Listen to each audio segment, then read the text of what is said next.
Well, earlier on in this pandemic, wasn't it, the advice seemed to be pretty inconsistent in relation to masks until now, and almost uniformly, experts agree they're a useful tool to help limit community transmission.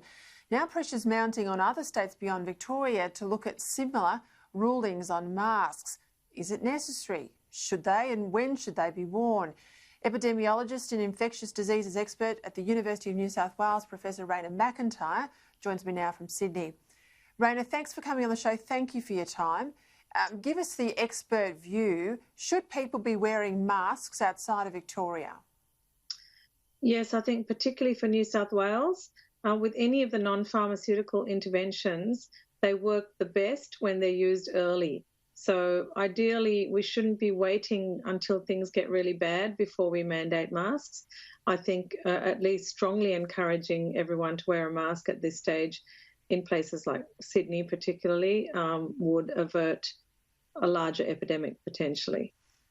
And wear them like they're wearing them in Melbourne when they're out and about at all times, not just when they can't socially distance, public transport, walking around the park, for example. Would you want to see masks then? Yes, it's not an either-or recommendation. Masks should not be just an either-or recommendation when you can't socially distance. All the evidence shows that you need to use all the interventions together for maximal effect. So keep your distance and wear a mask on the bus, on the train, when you're out and about, in the open plan office, etc. Do you think they waited too long to wear masks in Victoria? Look, it's never too late. I think it was good that it came in when it did, but it would have had more of an effect coming in a bit earlier. But to be fair, the messaging and the kind of general advice coming out about masks has not been that positive until recently. Yeah, it was pretty inconsistent.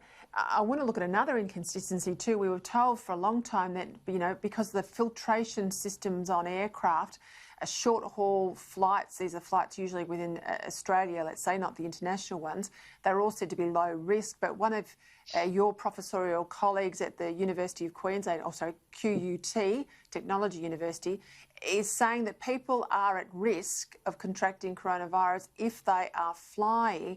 What should be done there? Well, travel in general is high risk, not just on a plane, but at an airport. There's a lot of people from a lot of different places mingling in, close proximity. The plane itself, it's not just the air changes and the ventilation and the filters.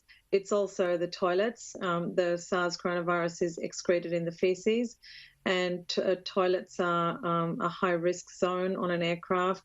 And you've got to be so meticulous, Even if you go in there, you use the toilet, you wash your hands with soap and water and you come out, just touching the door to close the door can contaminate your hands again. So you've got to be super careful. So it's more than just the air, but the air is also a risk. I've got to ask you before we go, contact tracing. We know it's a real issue in Victoria. People are waiting, upwards of 9 days to get their results. In New South Wales, it's within 24 hours. We know that most of the cases we've seen, at least even this week, they've all been from known outbreaks. They're pretty, quick at tracing them. What's gone wrong in Victoria? It's the sheer numbers, Peter. So, basically for every case that's identified, you might need to trace 10 to 25 contacts. So 2 days ago, when there were over 500 cases, there may have been anywhere between 5,000 and 12,000 contacts to trace on that day alone. So the human resources requirement to do that tracing is absolutely massive, because you do have to follow people up in quite a bit of detail and get detailed information from them, which is where the COVID Safe app comes into it, and I think we should be doing everything to make sure that there's better uptake of that app, particularly in Victoria.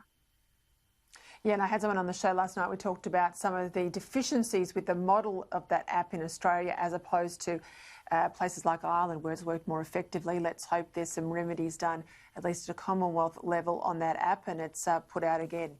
Raina MacIntyre, Professor Raina MacIntyre, thank you as always for your time. Pleasure.